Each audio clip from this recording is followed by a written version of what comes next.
today, and well into the future. With the right financial advisor, life can be brilliant. You can call Kevin Murphy at 318-861-3521. Office is located at 738 North Ridge Loop in Shreveport, Louisiana. Ameriprise Financial Services Incorporated, member FINRA, and SIPC. You're listening to the voice of the community, member-supported Red River Radio, a public radio service of LSUS. At 89.9 FM, this is KDAQ, Shreveport, Bossier City. At 90.7 FM, KLSA, Alexandria, Pineville. At 90.9 FM, KBSA, El Dorado, Magnolia, Camden. At 88.9 FM, KLD in Lufkin, Nacogdoches. And at 100.7 FM, KTYK, Overton, Tyler, Kilgore. Celebrating 34 years, this is your public radio station, Red River Radio, the voice of the community. It is now 6 o'clock.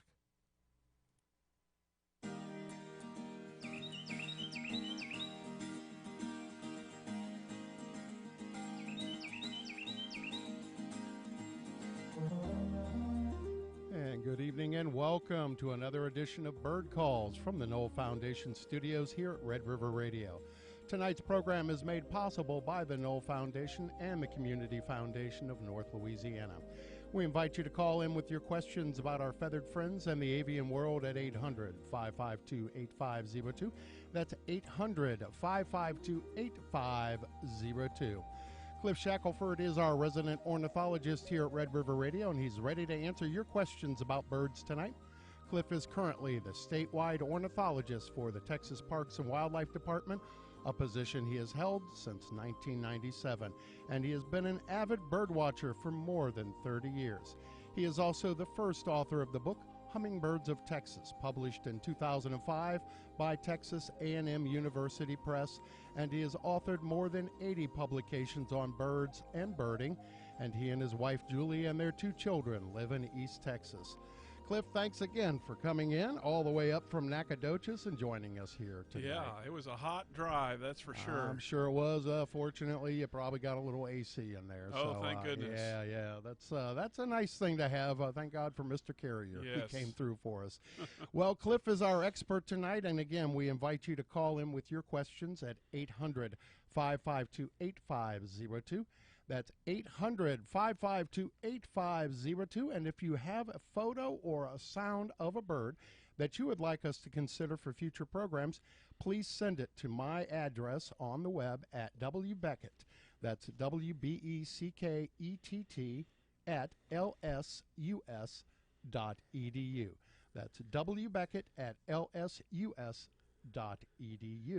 And Cliff, as usual, we closed out last month's program with a conservation tip. Would you mind reminding us what that was? Yeah, we talked about keeping mosquitoes in control on your own property, because a lot of the mosquito problems that we have are man-made, human-induced. And I'm vigilant about it on my property. I keep gutters clean. I never keep tires around. These are 2 of the top things that hold water that can stagnate and thus attract breeding mosquitoes. And for those that hear one of our sister shows that's much older than Bird Calls, and I'm talking about What's Bugging You with Dr. Beverly Burden here on Red River Radio, she's talked about what the deadliest animal known to man is, and it's that mosquito. More deaths have occurred from mosquitoes than anything else. I always think, it's a snake or a shark or tiger kills, but no, it's mosquitoes. So we have a job to do in our own yard, and that's to make sure that those potted plants with the dish underneath isn't accumulating and holding stagnant water, and just keeping things dry, keeping it mosquito unfriendly. And so we also like to talk about the birds that are our neighbors that are mosquito eaters. Things like the barn swallow that might be nesting under your front porch that you think is pesky and a nuisance, but he's a good neighbor to have. He's eating flies and other pesky insects around us. So so we have a lot of things we can do to keep the mosquito numbers down. Because those inflated issues and mosquito problems are again human created. In the old days, you can see those, and they still do it in parts of the Gulf Coast where they drive along with the big fogger trucks going on. Well, if you look, there's always roadside borrow ditches, and they're full of stagnating water. So we've really altered the land enough where we've created these breeding ground meccas for mosquitoes, but at least on your own property you can reduce that and actually eliminate it. You are listening to Bird Calls with our resident ornithologist, Cliff Shackelford. You can give us a call right now at 800-552-8502. That's 800-552-8502. And you can get in right away. Now, Cliff, every month we do a profile species. And what's your profile species this month? This month we're profiling the cattle egret. And although it's mostly a silent bird, cattle egrets can get very noisy at their communal nest site with non-musical sounds as heard here.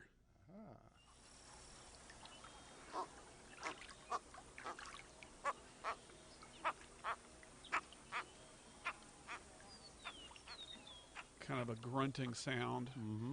But that's the sound, that's the most predominant sound of the cattle egret. The cattle egret is a tall, slim, snow-white bird that is often found around livestock.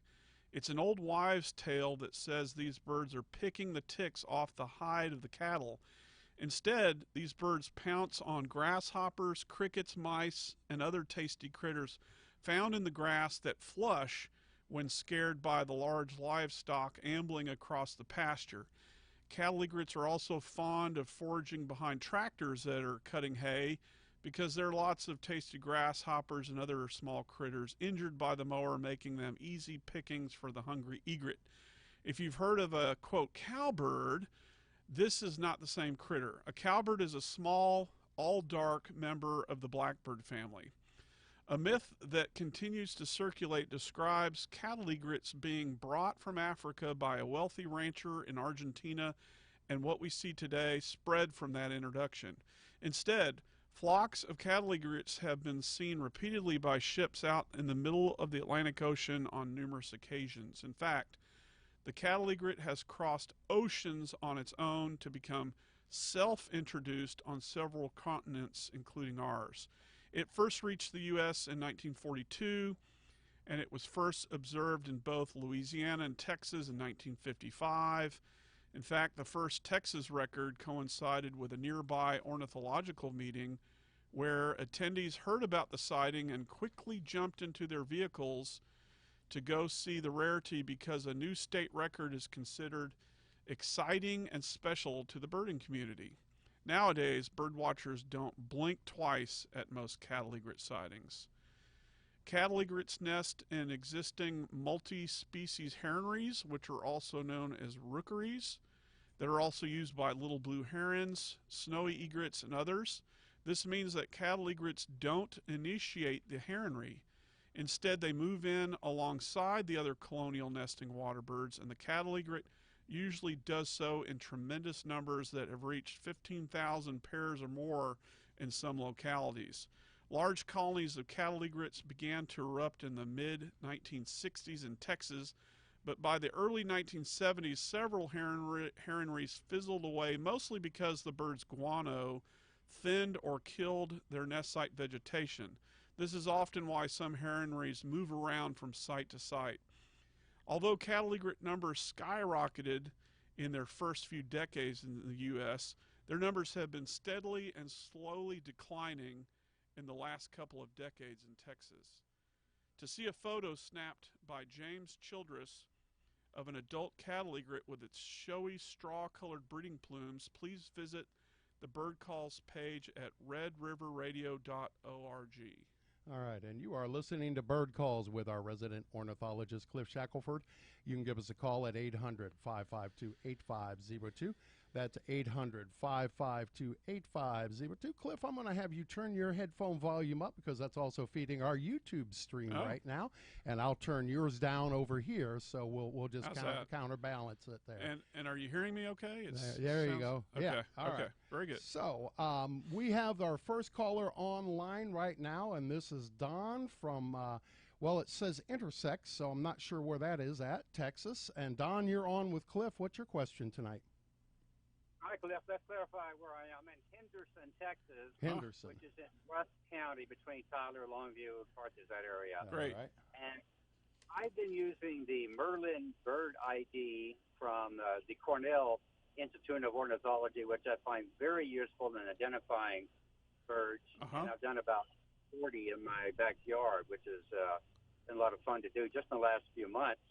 And it got pretty good at doing them with visual. But when it comes to the verbal identification, if I can't see the bird, and I notice in March it's easy to see them because there's no leaves on the way, but now it's hard to see these birds to find out what they are.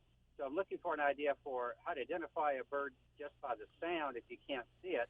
And secondly, my second question is, I think I've seen a couple sightings of a Mississippi kite, and I can't think of any other bird that pops up on this ID that matches other than a kind of a slender wing raptor called Mississippi kite. Right. I'm wondering if that sounds like a possibility that far west of its normal range. Yeah. Okay. Let's start with the kite. That's certainly a possibility. I saw one in Nacogdoches a couple weeks ago. I saw one about 30 minutes ago when I walked into the studio here in Shreveport, and they're in all points in between, including Henderson. And it was a bird that probably wasn't in Henderson reliably, except in migration about 2 or 3 decades ago. So it's something that's really increased in the summertime in your area and mine in the last decade or two. But in the August, we get those southbound birds. They pour through, but what you're seeing now is probably a breeding bird. It probably has a nest somewhere in the area. And that's certainly possible, Don. Your other question about the Merlin Bird app, I agree with you. It is fantastic. We have mentioned it numerous times on this show. It's a really great bird app that is fairly new, and it keeps getting refined and keeps getting better. But you're right. When you hear a bird song and you don't see the bird, because that's what I've always touted, is if you hear something, go run after it and look at the face. Who is it? And so that's usually the easiest way to identify bird song. But if you don't have that ability, because maybe it's, like you said, the vegetation's too thick, or it's calling from across the property line, then what you want to do is try to record it and send it to us. We can work on that if you give us some time to research it before we go on the air, and if it's a good enough recording, we'll play it live and talk about the bird. But the only other way is there is an app, and I'm blanking on the name, that's a bird song app, but the reviews I've heard and the people I've talked to that have tried it, it's not, it doesn't even seem to work about 50% of the time. And so, because it's got to be a pretty sharp recording. If there's multiple birds singing, it's got problems. So I think that the way technology is heading, I would bet Merlin in short order is going to have this part of the puzzle with it soon. I think if we just wait, I think Merlin is going to be the one that we want, that we're going to be able to stick up our cell phone, and like Shazam, which identifies music and tells you within, 5 seconds or less what band that's playing and the name of the song and everything about it. I think we're going to get that with birds, and not too far in the future is my prediction. Just seeing how things are coming right now, coming along. So anyway, keep using the Merlin app, Don. It's a great one, and watch for Mississippi kite, and maybe you can follow them to the nest site, and it should be feeding young by now, and they might actually be out on the nest. And you can tell the juvies from the adults by the barring on the tail of the young birds is the best feature. So keep an eye on the skies, Don, and thanks for the call. You are listening to Bird Calls with our resident ornithologist, Cliff Shackelford. You can give us a call right now at 800-552-8502. That's 800-552-8502. However, we do have a fairly full bank of phones right now. So John from Shreveport, Jennifer from Leesville, please hold on the line, because we've got Leon next from Bossier City. Leon, you're on with Cliff. What's your question? My question is the activity of a, excuse me, senior moment. Huh. The little guy that pecks on the tree. Downy woodpecker? Woodpecker on Yeah. the ground. Oh, the flicker. A rather large, in my opinion. He was, I bet you, he was 12 or 14 inches tall, Uh-huh. red-headed woodpecker, and he spent, I don't know, 4 or 5 minutes on the ground, running around doing this, and jump up in a tree for a minute, back on the ground. Yep. And I've never seen woodpeckers on the ground before. Yeah, I've seen probably almost all the East Texas woodpeckers, and that would include western Louisiana, those species on the ground. I know I've not seen hairy or downy on the ground, but I've even seen red cockaded come about ankle high off the ground in a blueberry bush getting blueberries. But I have seen red-bellied, red-headed, and pileated all on the ground. And the classic example of a woodpecker that forages on the ground is the northern flicker. But there's a lot of good food on the ground, and they're getting nuts on the ground depending on the season. There are crickets and other insects on the ground. They could have knocked something out of the tree that they're going to retrieve that fell to the ground. So woodpeckers are not confined to the tree, although they spend probably 99.9% of the day in the tree, except for the flicker. The flicker is the exception. He spends a lot of time eating ants and other insects on the ground, and the flicker, when he flies, you see this big white rump patch and a lot of yellow under the wings and tail. But it's pretty good size. Yeah, the flicker is blue jay size, so pretty good sized. And so these was a little bigger than that. Yeah, well the next biggest woodpecker would be the pileated, and he's the big one with the big flowing crest, looks like Woody Woodpecker. And I've seen them on the ground only a couple of times. One was oddly in a recently plowed field that a cousin of mine was plowing not far from Alto when I was a kid, and I was impressed. But I went over and looked after the bird flew, and there was all kinds of grubs that were being pulled up by the plow, and was easy pickings for that pileated. But normally you don't see a pileated on the ground that often. Well, this was under a pecan tree. Okay, well then, and if there are any pecans left over, I mean, this isn't the season for pecans, but this was a couple of months ago. Yeah, there could be some leftovers, and if a squirrel or a blue jay got involved and buried it, maybe the woodpecker could find one that's cached away underground. But I would bet it's down there for foraging purposes. He's not just down there because they're vulnerable. They're vulnerable to predators on the ground. There's fire ants. There's a cat that could pounce them from behind the tree. So there's something tasty there that's bringing them to the ground. I see. Yeah. So it is normal for a woodpecker sometime to be on the ground. It's normal. You just don't see it every day unless you're looking at the flicker. Yeah. I see. Yeah. Okay. Thank y'all. Yeah, thanks, Leon. All right, and you are listening to Bird Calls with our resident ornithologist, Cliff Shackelford. You can give us a call now at 800-552-8502. That's 800-552-8502. We do have lines open now. We're going to go next to Jennifer from Leesville, and John from Shreveport. Please hang on the line. Jennifer, you're up. What's your question? Well, I have a couple of questions. We have a pair of redbirds or cardinals. Uh-huh. There is definitely a female and a male, and they seem to like our dog's dry dog food. Uh-huh. Does that happen often, or is it bad for them? Because they sure are pretty. Yeah, I've seen mostly blue jays and great-tailed grackles come to dog food bowls. I don't know that I've seen a cardinal do that, but it doesn't really surprise me because the cardinal's certainly equipped with that strong, heavy bill to crack seeds, and it could easily crack dry dog food.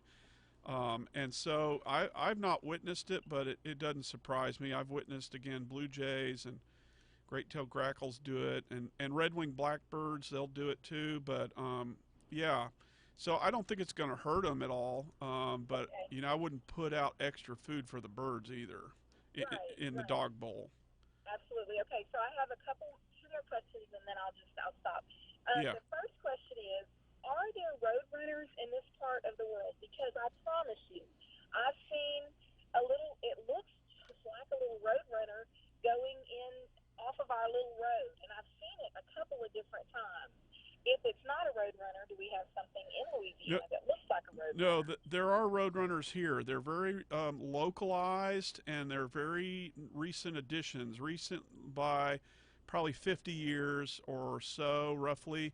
I think our grandparents' parents probably did not see road runners in this area, but as we've opened up the piney woods, they have moved from west to east.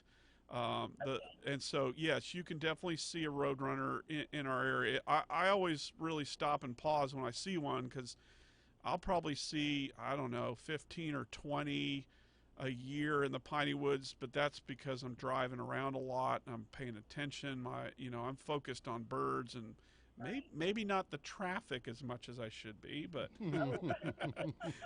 but let's hope DPS isn't listening to that. But anyway, Yes. but yeah, there's Okay. road runners. Yeah. Okay, and the third question is, I am beginning to see some ginormous crows. I think they're crows.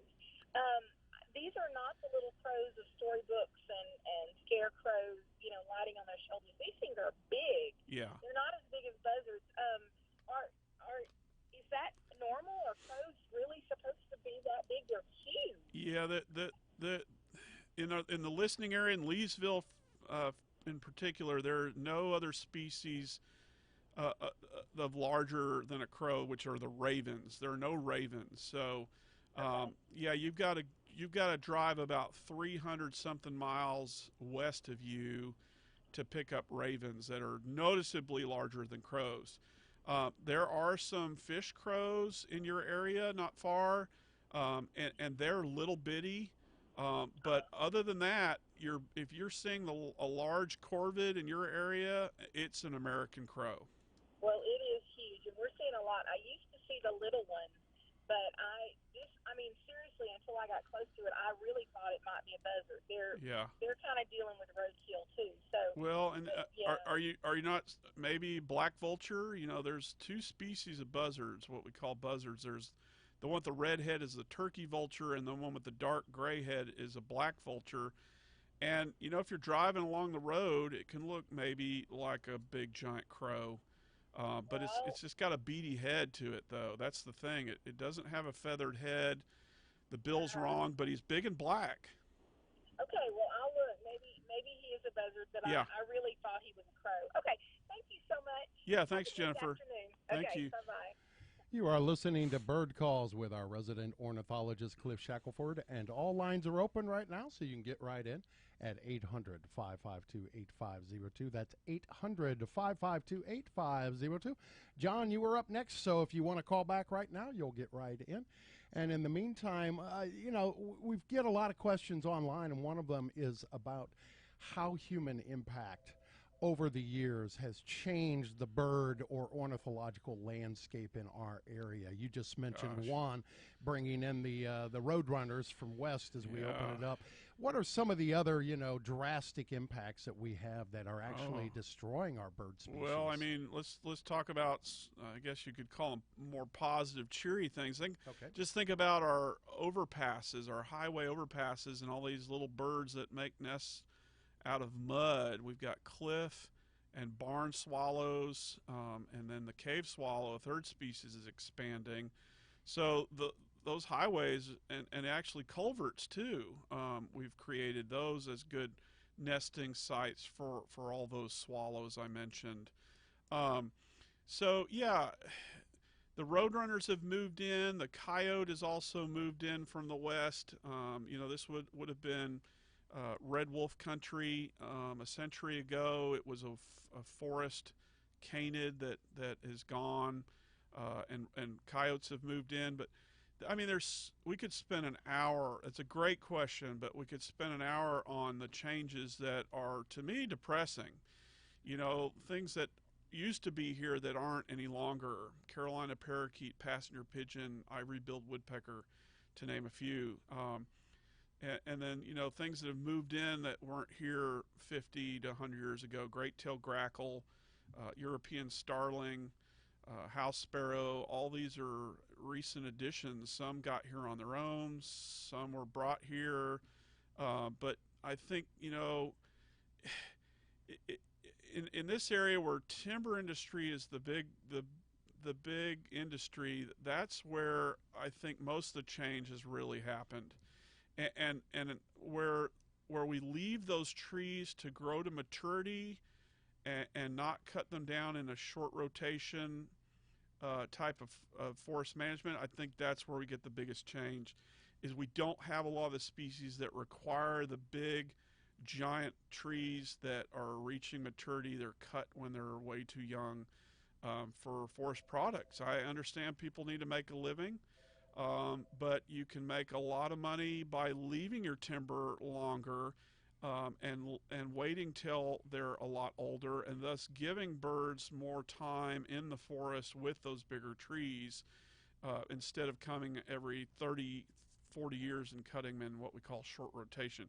So anyway, it's a great question. We could spend an entire hour on that topic, and I could go on and on about the changes. Some positive, but many, many of them, in my opinion, negative. All right, you are listening to Bird Calls with our resident ornithologist, Cliff Shackelford. We have lines open right now at 800-552-8502. That's 800-552-8502. Lorraine from Wynn Parish, please hang on the line. Tim from Leesville is next. Tim, what's your question tonight? We have lived in this house for at least 17 years, and when we moved in, it had a fireplace. But we've never used it because the chimney is full of birds, and I'm assuming they're chimney sweeps. I think that's the name of them. It's chimney swift. Swift? Yes. So okay. the chimney sweep is usually the guy that comes and cleans the chimney. Okay. As a top hat. Yeah, and so that's definitely a dead breed of employment. There are very, very few chimney sweeps left, but the chimney swift is the bird that thinks of your chimney like an old hollow tree, and that's historically what those birds used, is a dead tree that's hollow that broke off at maybe 18 or 30 foot up, and it looks like a chimney. And so that's a bird you can live harmoniously with, because that's a bird that's not with us in the colder months. They get out of here and winter down in Peru and other parts of South America.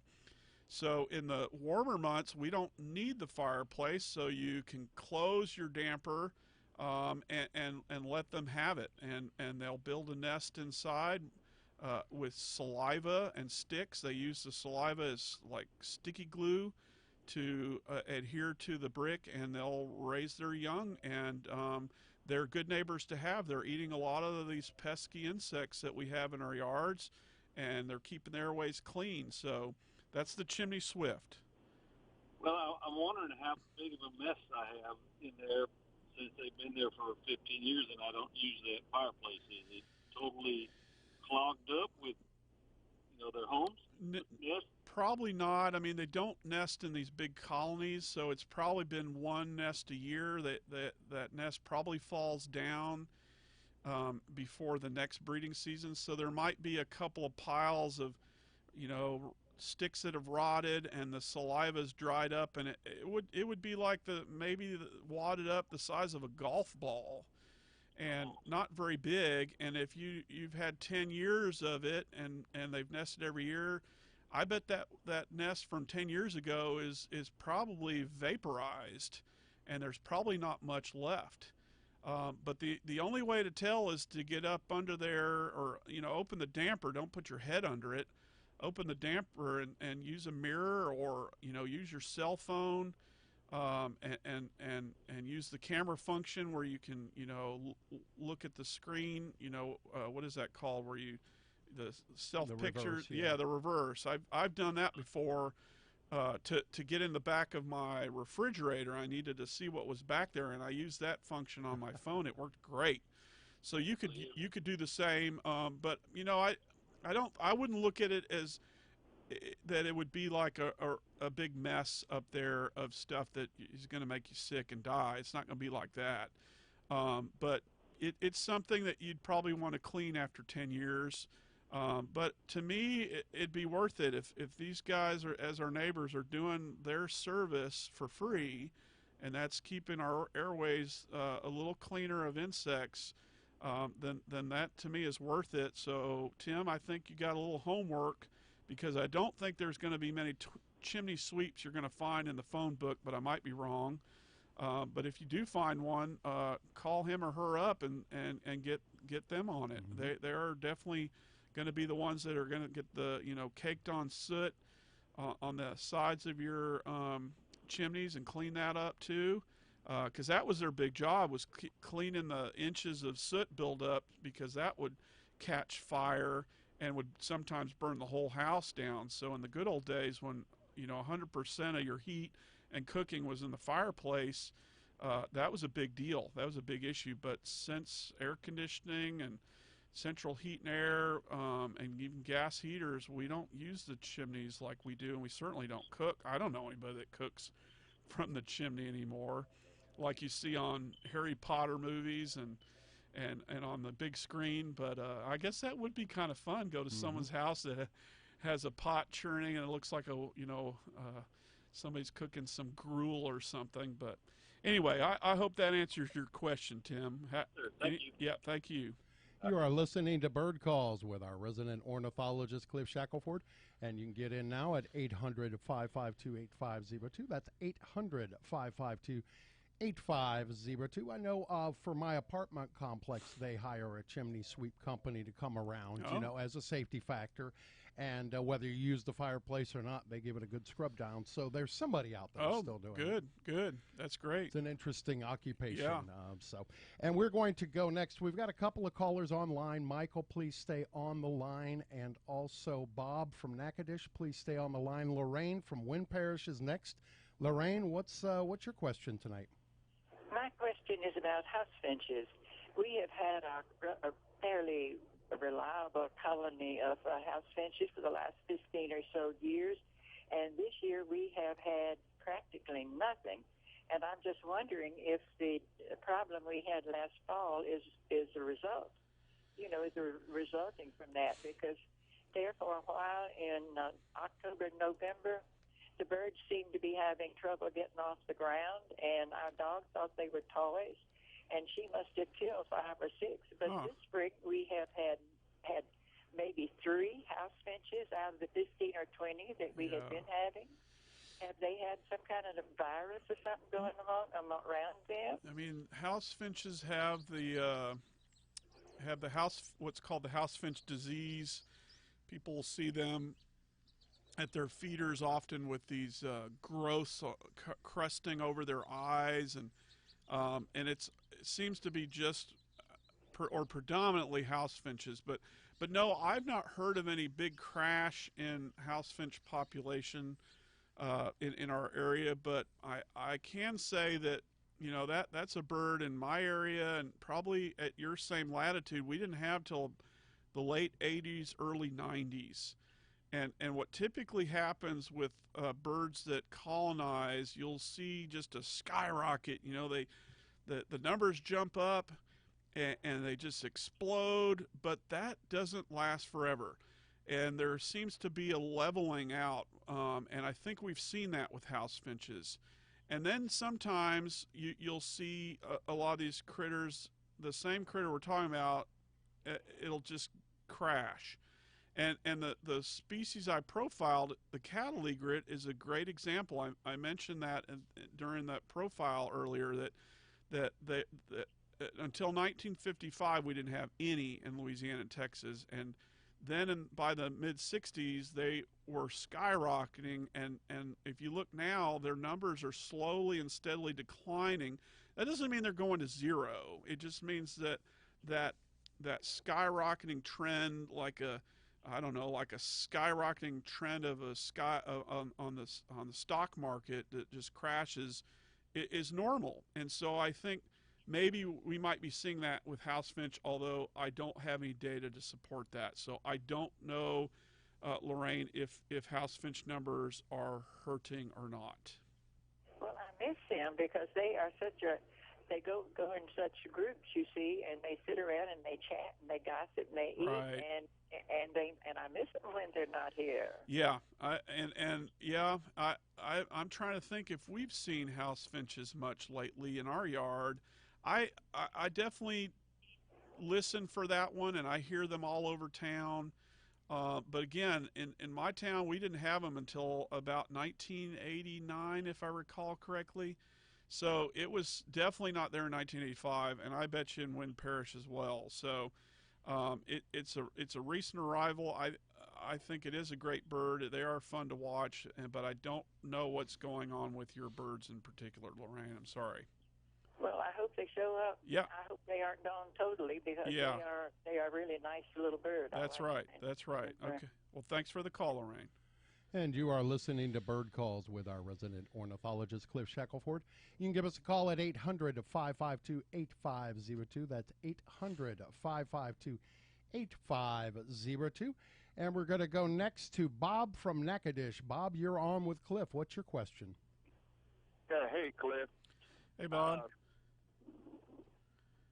Hello. I got birds out in the woods there. I live out in the woods, and there's one in particular that I only hear at night. Never seen them, but they kind of whistle, like they sound something like this.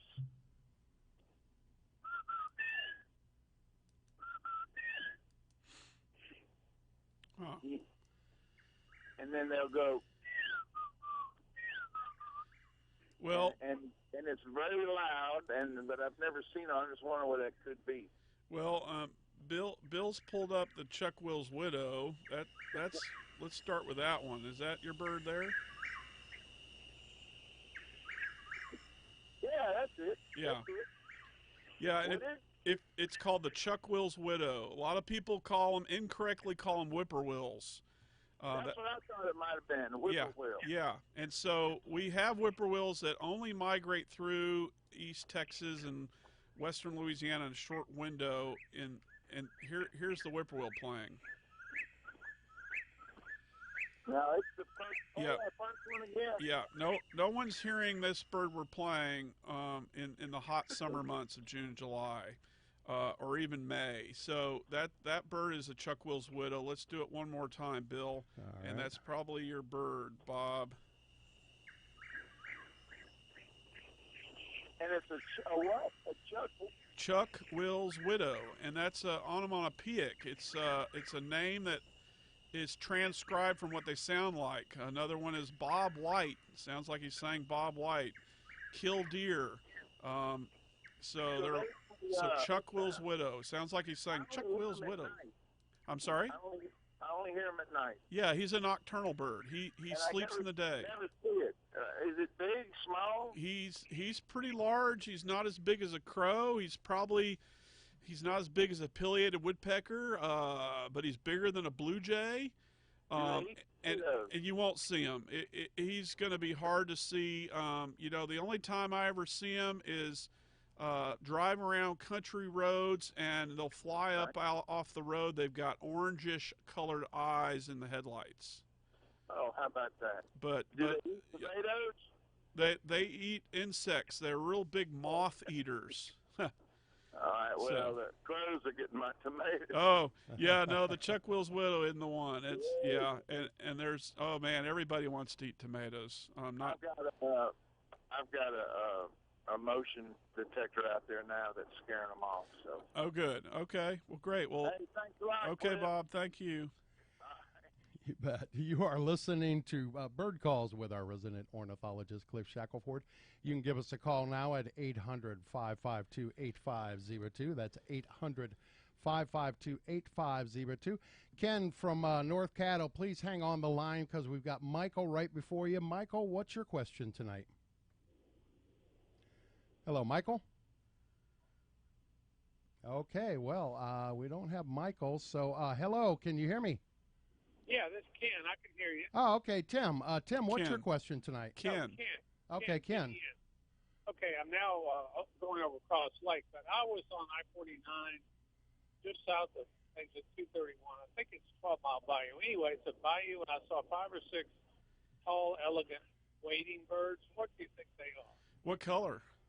White, completely white. Probably great egrets. Okay. Great egrets like the water's edge. So they're a big cousin of the cattle egret that we talked about earlier that are out in the fields near the livestock. The great egret is double the size, and they're usually getting their feet wet. Yeah, So, they were in the water. One had Yeah. a fish. One spiked down with that long beak and came Yeah. up with a little 2 or 3 inch some kind of fish. right. Okay, well, Yeah. thanks a lot. I Okay, appreciate it. that's good. All right. Thank you. Thank Bye-bye. you, Ken. All right, and you are listening to Bird Calls with our resident ornithologist, and we have lines open right now. And now we are going to go to Lorraine. Lorraine, you're on with Cliff. What's your question? No, we had Lorraine. Is this Lorraine again from Wind Parish? Oh no, I'm sorry. This is Michael. Oh, thank you. There Yeah. we go. We'll get it right. I'm calling from the monastery. I have quite a bit of property, and one spring, sir, there was a huge, I would say 300 little birds. They were iridescent blue. Their migration, I don't know what they were. They flew into the whole back of the monastery. It was crazy. The indigo bunting. It could, perhaps. Yes. I couldn't believe the color. Yes, they are. They're exactly what you described, and I've seen big groups, especially the closer you get to the coast. I've seen fields or mowed areas where there's a weather event, and there'll be, like you said, 300 of them on the ground, and they're bright blue. The males are. They're fabulous. Yeah. I have never seen anything. The second one, very briefly, about 2 weeks ago, my trees that have fruit and berries, the whole tree was stripped with everything. That's Their neat. whole thing. Yeah. So where's your monastery, Michael? It's in Natchitoches. Okay, that's cool. Well, that's neat that you saw that, because that is not something you see every day. I mean, you can see 1 or 2 indigo buntings, but if you saw 300 that got grounded in migration, that was a treat. Well, So, I'm telling you, yeah. Sir, I'll be very briefly. The other question I have for Sure. you, I remember, and I'm from the West Coast, Okay. and they had farms, and they had these guinea hens. Uh-huh. Are those oriental species? Did they bring them in from the Asia? The guinea hens? Yeah, I guineas. I think guineas are African, but they're See, they're certainly not native. So they're wondered, yeah. what do people eat them?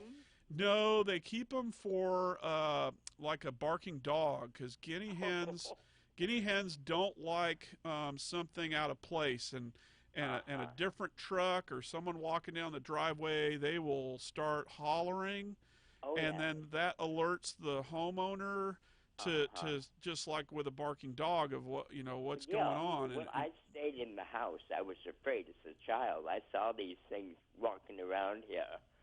Yes. So yeah, the guinea hen is a caged bird. It's not native, and they make good pets, but unfortunately, every predator wants to eat a guinea hen. So you've got bobcats, foxes, 2 species of foxes. You've got neighbor dogs, neighbor house cats, red-tailed hawks, great horned owls, coyotes. I could go on and on. Everybody wants to eat any kind of gallinaceous bird that you're going to have running free, and that includes guinea hens and chickens. So if you love your caged birds, keep them in a cage, because they're safer that way. Well, they're so exotic. Yes. And did you remember guinea hens getting all riled up and hollering? I mean, it's super loud when there's just 3 or 4 individuals. They just like a peacock or something. It's just crazy. And so that is they don't do it just any time. There's something that's upsetting them. It might be a hawk that landed over there on the fence post across the way, but they'll let you know if there's something different that shouldn't be there, and that's why people keep guineas. I see. I just saw them. I lived in the country, and I just saw them in the farm. And then Right. I was afraid of them Oh yeah. as a child. Oh, yeah. And as a kid, sure, but they're pretty harmless, and yeah, they make good pets. Well, I appreciate your information. Yeah. Thank you, Michael. Have a good time. You too. You are listening to Bird Calls with our resident ornithologist, Cliff Shackelford, and you can give us a question right now at 800-552-8502. That's 800-552-8502. All lines are open right now, so you'll get right in. And in the meantime, we had the whippoorwill, which is something that, you know, it sounds at night, which is unusual for most birds. So what are some of the other things that we might hear at night Right. but aren't birds, and yet they Right. sound like birds? And I get a lot of calls about there's a little bird outside my window calling all night long. What is it? And it's not a bird. And let's listen to it right here. Little chirp, chirp. And they'll just go on all night. So it's not very rhythmic. There'll be some pauses. And it's a chirping sound. And the name is Rio Grande Chirping Frog. So this is a frog, not a bird. And you'll realize it if you start going outside thinking, oh, I've got to see this bird. Nothing flies away. It's at night. And actually, if you start shining the light, the frog gets quiet. And he's very small. He's the size of your pinky nail. So he's really small. And he can hide behind the stem of any plant that he's calling from. So if you hear that chirping at night, it's not a bird.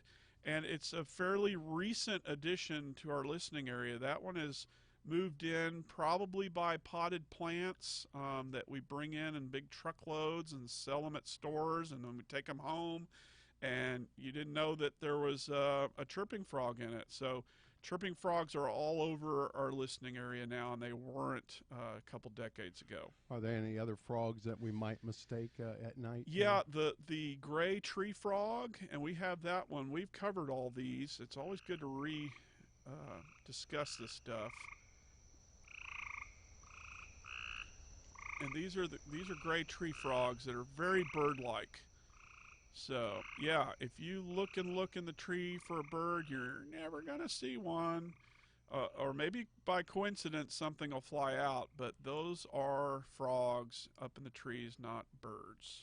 You are listening to Bird Calls with our resident ornithologist, Cliff Shackelford, and we have lines open right now. You'll get right in at 800-552-8502. That's 800-552-8502. And Leon is calling back from Bossier. Leon, you're back on with Cliff. What's your question? My question is about the guineas. Okay. Speaking of earlier. Yep. Have you ever tried to eat a guinea egg? No, I never have. Have you? Yes. And does it taste good or bad? I'm guessing bad. No, it's okay. Okay, not too strong. And they're really hard. It's almost like a golf ball. Huh. We used to throw them at each other when we were my two sisters. Oh. And were they hard enough that they didn't explode, or did they always explode? No, they were tough. They're kind of small and they're tough, but anyway, it just brought back memories. Okay. You mentioned Yeah. guineas. No, And the guinea eggs, you got to have. I guess they're probably a third of the size of a small chicken egg. Uh-huh. Yeah, I've never had one, but that won't stop me. I'm going to try it sometime if I can find somebody that's got some guinea eggs to share. So, well, Yeah, and that's you'll cool. be surprised at how hard they are. Okay. How difficult they are to break. Yeah, well, that's interesting. Okay, well, thanks Cool. for that information, Leon. Appreciate it. Sort of like little dinosaur shells almost. Yeah, little. Anyway, yeah. You are listening to Bird Calls with our resident ornithologist, Cliff Shackelford, and you can get in right now at 800-552-8502. That's 800-552-8502. And we have Diana on the road between Henderson and Marshall right now. Diana, what's your question? Okay, Cliff, I know this is a hard one because you don't have a picture and I don't have one to send you. Okay. I'm curious about a bird that I've been seeing flying out of the brushy areas of my yard, and it's the color of a dying pine tree. It's that rusty brown color, and it's slightly larger than maybe a blue jay. Okay. And I have no idea what it is. Okay. I bet you it's a brown thrasher. And it's you've described it very well. And so since we don't have a picture, I think when you hang up and have a chance to look online, go look up brown thrasher, and we're playing the sound of it because we've profiled that bird in the distant past. That's one of the calls of the brown thrasher that Bill's playing right now. And they really like hiding in the shrubs, like you mentioned. The way I see my backyard one the best is because of our bird bath, and probably daily or every other day. I don't know what his schedule is. I'm not staring at my bird bath all the time, but he comes in enough that I get a really good look at him when he's at the bird bath. So maybe that's, if you want to get a good look, maybe invest in a bird bath, and maybe your brown thrasher will not have that stage fright that they usually have. But that's what I'm guessing your bird is, Diana. Okay, well, I can't wait to look it up when I get home. Okay, very good. Thank you. All right. Love your program. Okay. Thank you very much. Thank you so much. You. And you are listening to Bird Calls with our resident ornithologist, Cliff Shackelford, and you can give us a call now at 800-552-8502. That's 800-552-8502. While we're waiting for the next call to come through, these are some examples. You had mentioned some of the birds like the finches moving in. These are some examples of how humans changed the landscape, I would presume. So the finches were not here at a previous time. Yeah, the house finch is an interesting story because it's more of a western, kind of a desert southwest bird that maxed out in West Texas, but someone took several and shipped them up to New York, up in the Northeast somewhere, and released them. And from those eastern released birds, they spread like wildfire and eventually reached the normal range of the house finch in West Texas. So, and we know where the range was because, for example, Howard Lacey in the 1800s, early 1900s, wrote about house finches not being on his property in Kerrville, Texas. So that's in the hill country. So I think it was probably just to the Chihuahuan Desert.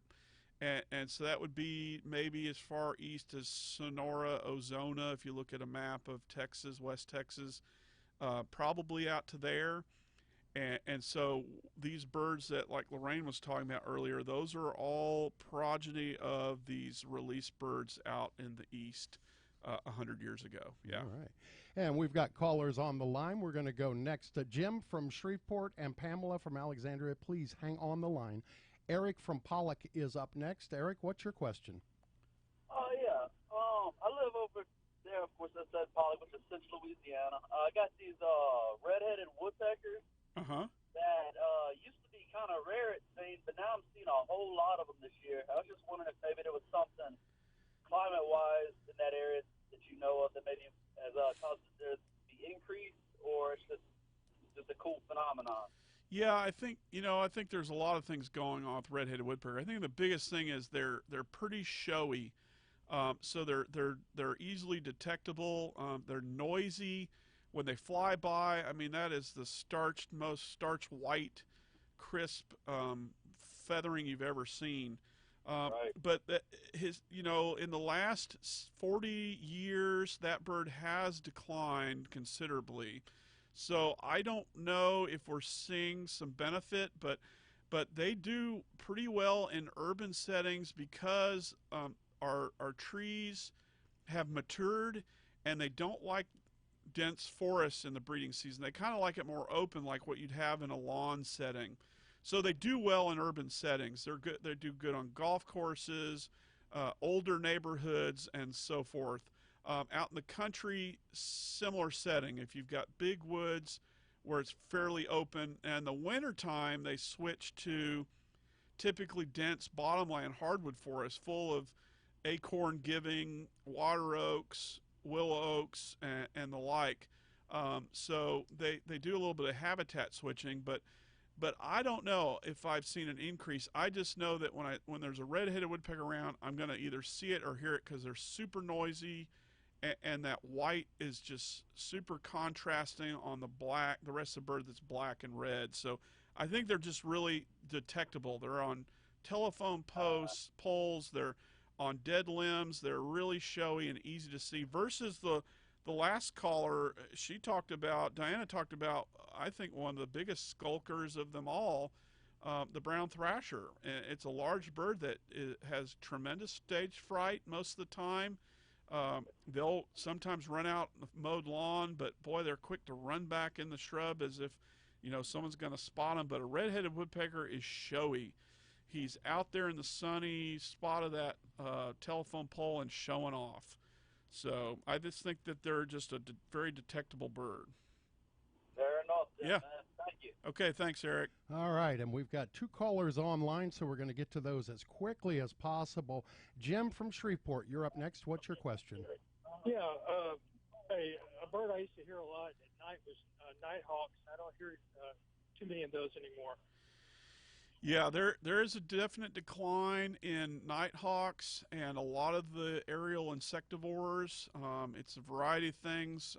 It's a lot of it could be chemicals we're spraying. Insects are definitely frowned upon. We spray. We try to get rid of them in agricultural settings, and inadvertently, there's a lot of critters that are relying on those, and the common nighthawk is one of those. And there's definitely been a dramatic decline in common nighthawks. So it doesn't surprise me that you're not seeing them. I don't like it that they're declining, but I don't broadcast sprays. But I'm not I'm not your typical consumer. And then I don't have an agricultural facility that I'm screaming at productivity going down because you got these insect plagues. So it's very frustrating. It's a bad circle, and the common nighthawk is the loser in that circle. All right. Thank you for your call, Jim. And very quickly, we've got to get to Pamela from Alexandria. Pamela, please state your question very quickly as we're running out of time. I'm a missionary in Africa, and we have a lot of guinea fowls. I'm curious. I mean, I know why the Africans keep them, and I've seen them in the wild, but why in the world would they import them to the United States? Well, like I mentioned, they make good watchdogs, and so they're just another exotic caged bird that you have to your repertoire out there on the farm. You've got cows, horses, sheep, goats, chickens, dogs, cats, and sometimes guineas. And the role they serve, again, is a watchdog. They are very vociferous, very vocal when something unusual is going on. Like someone coming up the driveway. So that's probably the number one reason why people have guineas is for that watchdog aspect. I just know over there they keep them to raise like people do chickens here. Yeah.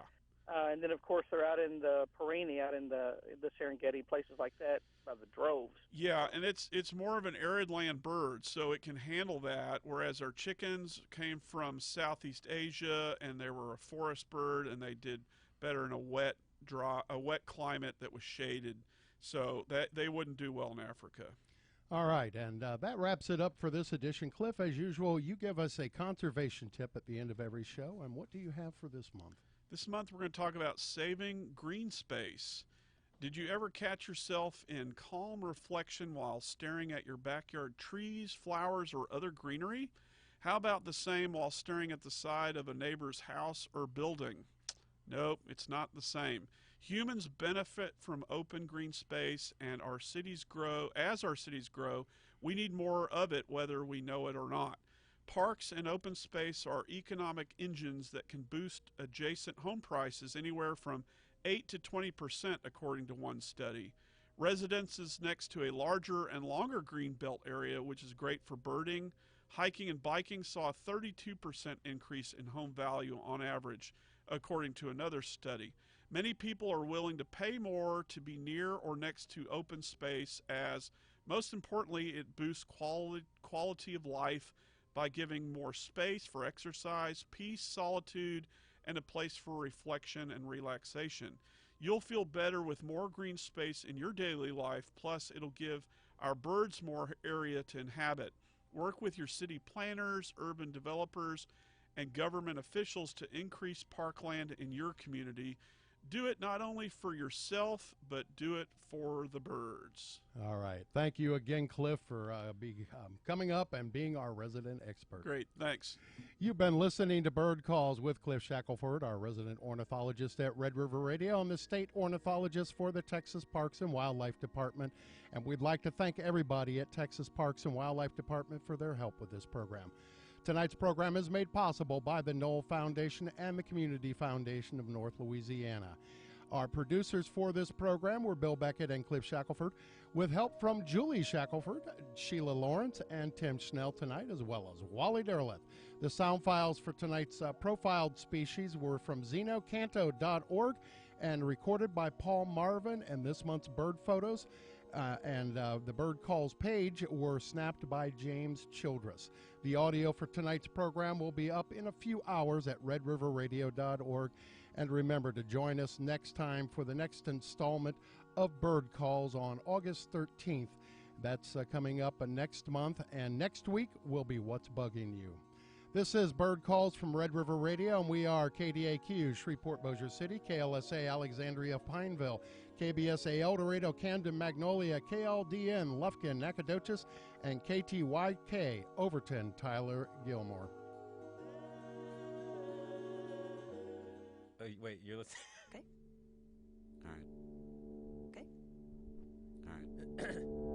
All right. You're listening to Radio Lab.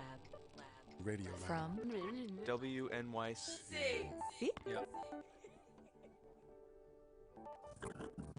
I'm Jad Abumrad. I'm Robert Krulwich. This is Radio Lab. Just back up. Go ahead. And say, so today on Radio Lab, we're continuing our thought that we had in the last episode we did about citizenship. Yeah, about what it means to belong to a place or a country. Now, last episode, we spent some time in Switzerland thinking about cowbells. But this time we've got a story that hits a little bit closer to home. So let's